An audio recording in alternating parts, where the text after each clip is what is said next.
Bonjour à toutes et à tous et bienvenue aux Chroniques du Saint-Esprit. En ce 5e épisode des Chroniques du Saint-Esprit, nous allons voir ensemble la présence du Saint-Esprit.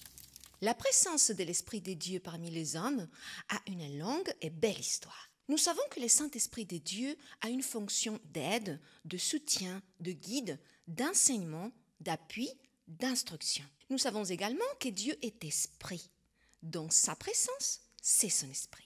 Tout commence par cette belle amitié entre Dieu et Moïse, qui a eu la grâce de sa présence et de sa voix.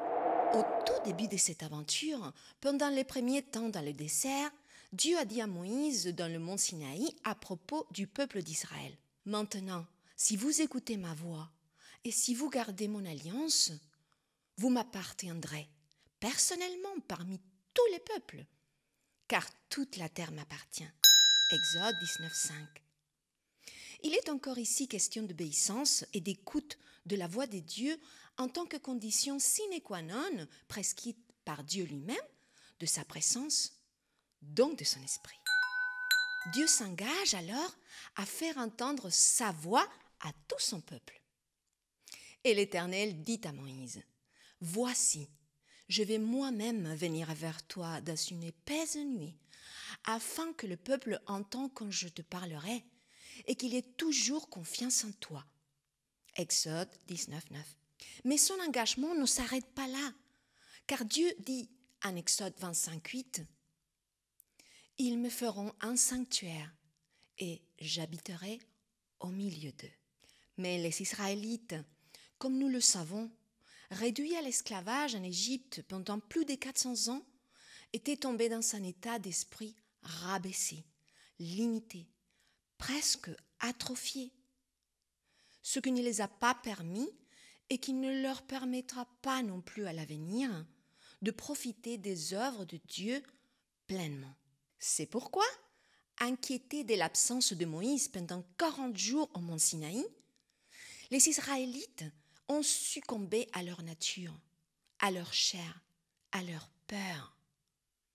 Et malgré les promesses de Dieu, ils ont dit à Aaron, « Fais-nous des dieux qui marchent devant nous, car ce Moïse, l'homme qui nous a fait sortir d'Égypte, nous ignorons ce qu'il est devenu. » Exode 32, 23. Nous connaissons la suite catastrophique de cette initiative et nous pouvons observer, sans pour autant juger, la faiblesse des caractères d'Aaron, le prêtre, face à la pression sociale exercée par ceux qui n'avaient pas la foi, ni en Dieu, ni en son prophète. Ceci avec des lourdes conséquences. Il a péché contre Dieu et il a entraîné tout le peuple dans sa faute, causant tristesse et déception à Dieu.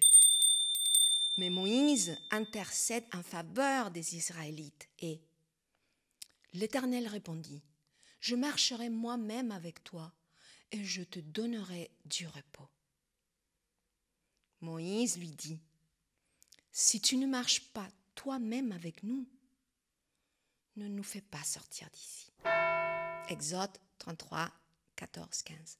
Ce dialogue, composé de 2 phrases, contient des paroles et une promesse d'une si grande beauté, car il représente l'essence de la relation à aspirer à avoir avec Dieu. Cela nous parle d'une proximité, d'un lien très étroit, d'une dépendance, d'une faim et d'une priorité et autorité absolue et indiscutable de Dieu dans la vie de son serviteur. De son côté, l'Éternel s'engage à nous guider, à marcher côte à côte avec nous dans la vie, ainsi qu'à être notre repos, notre soutien. Tandis que le disciple s'engage à son tour à donner la priorité totale à Dieu, à sa volonté, à sa destination et à son timing.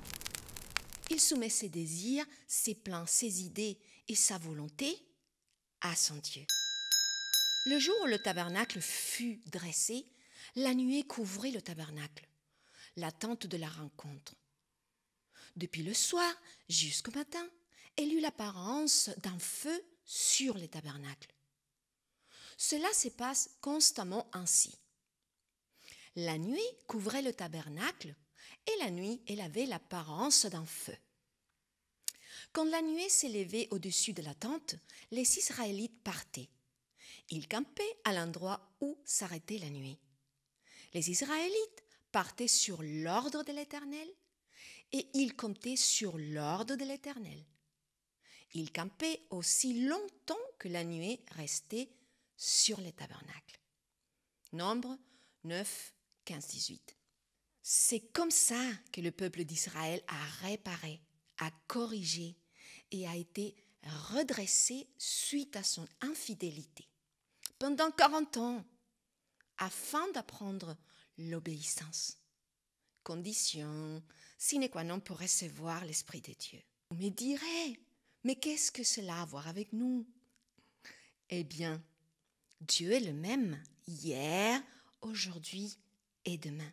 Nous sommes le peuple d'Israël et l'histoire de la relation de Dieu avec son peuple est un guide pour tout son peuple et cela de façon intemporelle. Je vous invite aujourd'hui et chaque jour alors à embrasser cette si belle prière de Moïse avant d'entamer n'importe quelle action. Si tu ne marches pas toi-même avec nous, ne nous fais pas sortir d'ici. Voici pour ce 5e épisode des Chroniques du Saint-Esprit. Merci pour votre présence et que le Saint-Esprit des dieux soit sur vous, vous corrige, vous guide. Au nom de notre Seigneur Jésus, en ton nom Seigneur Jésus. Amen.